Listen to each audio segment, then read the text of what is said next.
motherland, a blessed land.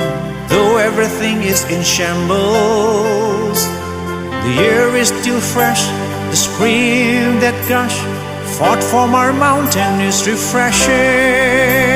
The church bells ringing and the choir the crows, the hills and the valleys remind the unfailing love of our dear God. A place where you will hear the laughter, have the warm feeling of your dear and near ones. Welcome home, welcome you, our sweet home. Kéo mẹ on is tiki na mẹ, I betu se ke de rei rotui, nang ma I nang si ring zetet le.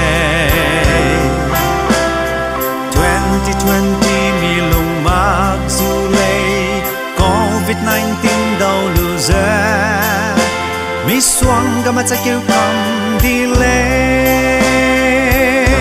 I sẽ wang cả đại đến mây, hãy quy qua lạc dễ bằng đây. I sẽ đâu thấy lừa đã tiếng quang dễ, tòa sẽ phép chút lung quê. Kẻ đi rì bè bám sang nè, hãy rì sẽ COVID-19. Đều đủ I sẽ wang hè đâu đại lừa đã, tình này mix hoa đủ rè bà lê.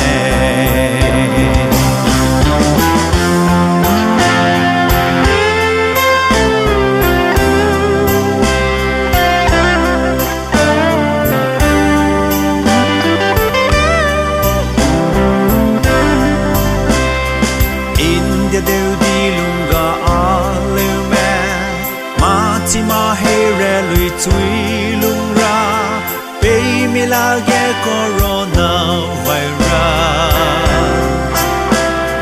Quang cái đi đâu bên mi rei sụt đi, mi cái đau mẹ xóa đời rei, mi leo nơi lung rei bụi bùng đi lên.